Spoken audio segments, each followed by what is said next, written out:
Saudara yang kasih Tuhan Yesus, kita bersyukur kembali kesempatan pagi hari ini kita kembali bertemu dalam kebaikan dan kemurahan Tuhan yang luar biasa yang Tuhan berikan bagi kita pada saat ini untuk menikmati berkat Tuhan, menikmati kebaikan-kebaikan Tuhan yang luar biasa yang boleh Tuhan berikan bagi kita. Saudara yang terkasih dalam Tuhan kita Yesus Kristus, mari saat ini kita akan kembali bersama-sama belajar firman Tuhan. Kita kembali akan mempelajari apa yang tersirat di dalam kitab suci. Kita percaya bahwa ketika kita semakin menggali firman, maka kita akan semakin memahami dan juga semakin akan mengerti firman itu sendiri. Kita akan masuk kembali pada jelajah Alkitab pada kesempatan kali ini, yang diambil dari Injil Yohanes pasal yang ke-8. Injil Yohanes pasal yang ke-8 ayatnya yang ke-30 sampai yang ke-44. Ayatnya yang ke-30, setelah Yesus mengatakan semuanya itu, banyak orang percaya kepadanya. Maka katanya kepada mereka, yaitu kepada orang-orang Yahudi yang percaya padanya, "Jikalau kamu tetap dalam firman-Ku, kamu benar-benar adalah murid-Ku. Dan kamu akan mengetahui kebenaran, dan kebenaran itu akan memerdekakan kamu." Jawab mereka, "Kami adalah keturunan Abraham dan tidak pernah menjadi hamba siapapun. Bagaimana engkau dapat berkata, kamu akan merdeka?" Kata Yesus kepada mereka, "Aku berkata kepadamu, sesungguhnya setiap orang yang berbuat dosa adalah hamba dosa. Dan hamba tidak tetap tinggal dalam rumah, tetapi anak tetap tinggal dalam rumah. Jadi apabila anak itu memerdekakan kamu, kamu pun benar-benar merdeka." Ayat 37, "Aku tahu bahwa kamu adalah keturunan Abraham, tetapi kamu berusaha untuk membunuh aku. Karena firman-Ku tidak beroleh tempat di dalam kamu. Apa yang kulihat pada Bapa, itulah yang kukatakan, dan demikian juga kamu berbuat tentang apa yang kamu dengar dari bapamu." Jawab mereka kepadanya, "Bapa kami ialah Abraham." Kata Yesus kepada mereka, "Jikalau sekiranya kamu anak-anak Abraham, tentulah kamu mengerjakan pekerjaan yang dikerjakan oleh Abraham. Tetapi yang kamu kerjakan ialah berusaha membunuh aku. Aku seorang yang mengatakan kebenaran kepadamu, yaitu kebenaran yang kudengar dari Allah. Pekerjaan yang demikian tidak dikerjakan oleh Abraham.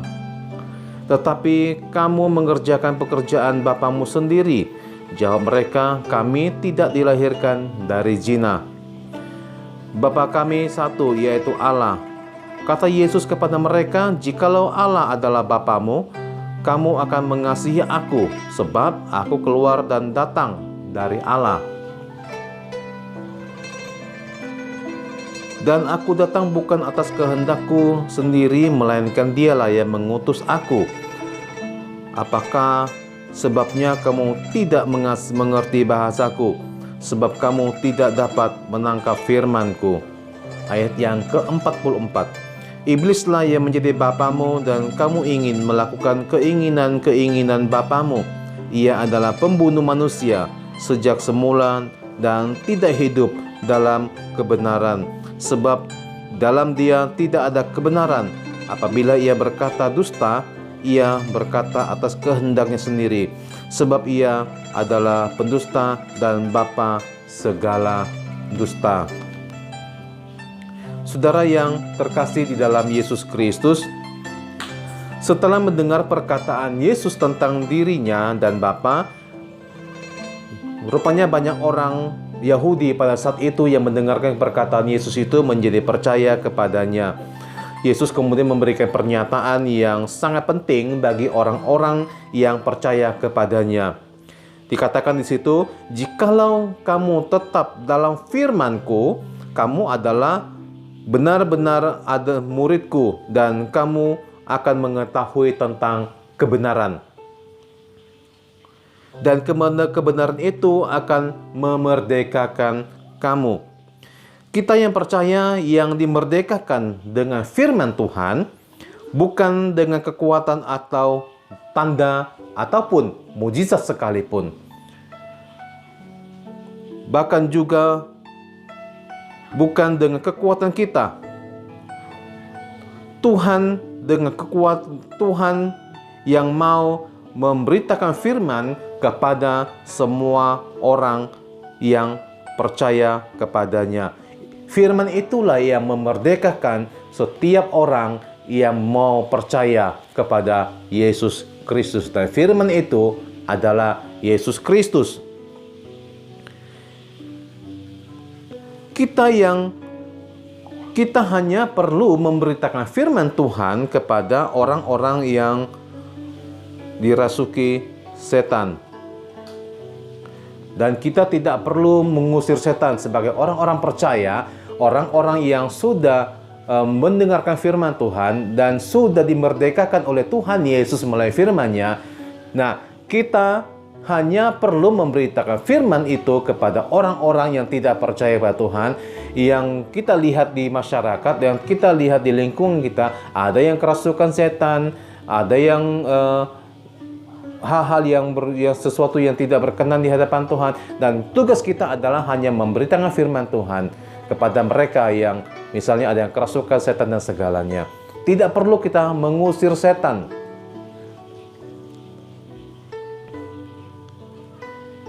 Karena jika mereka percaya pada Yesus, maka setan itu pun akan pergi tanpa kita usir.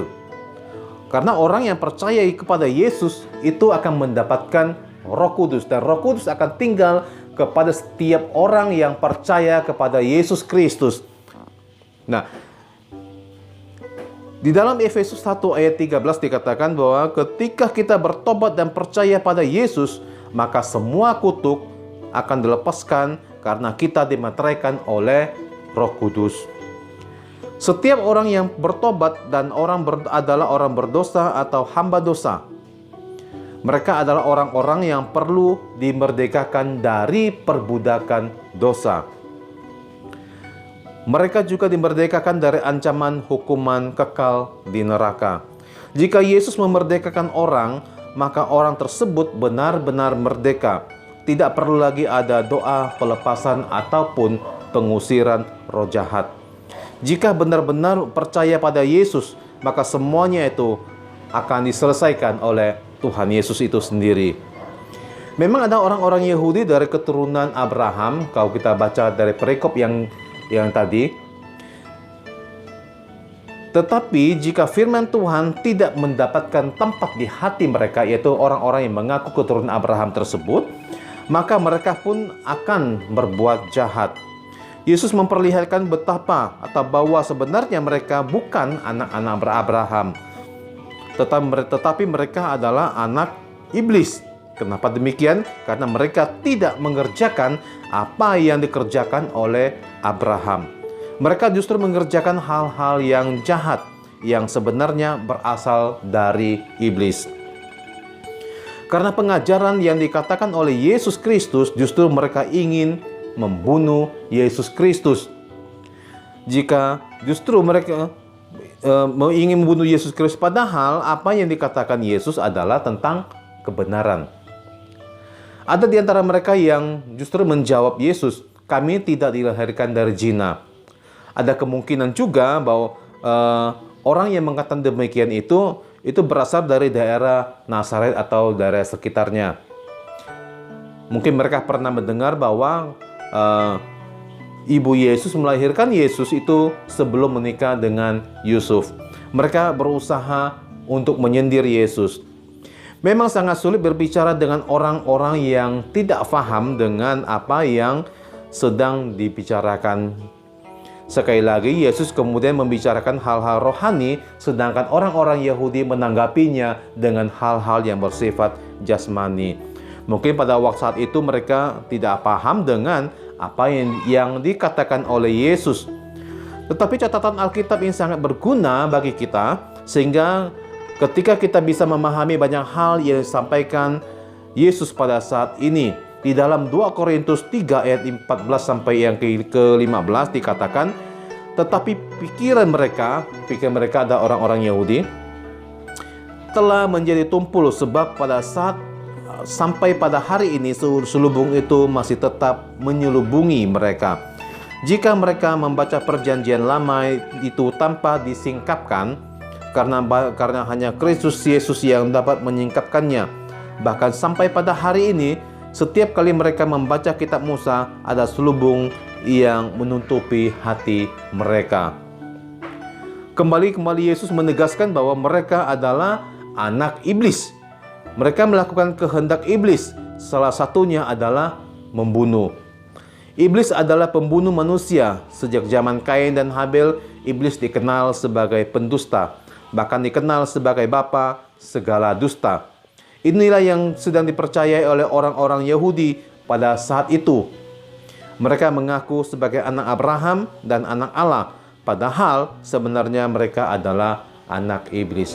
Saudara yang terkasih di dalam Yesus Kristus, maka sebagai orang-orang yang sudah mengaku percaya pada Yesus, malah lakukanlah apa yang difirmankan oleh Tuhan Yesus. Lakukanlah apa yang telah dikatakan oleh Tuhan Yesus dalam kitab suci, di dalam Alkitab yang kita punyai ini. Sehingga kita boleh semakin hari memahami dan mengerti tentang pengertian-pengertian yang tercantum dalamnya. Kita tidak bisa menafsirkan semuanya itu yang bersifat jasmani, tetapi yang Yesus inginkan semuanya adalah semua bersifat rohani untuk kehidupan pertumbuhan iman kita sebagai orang-orang percaya. Sampai bertemu kembali pada seri yang berikutnya. Maranatha, Tuhan Yesus memberkati.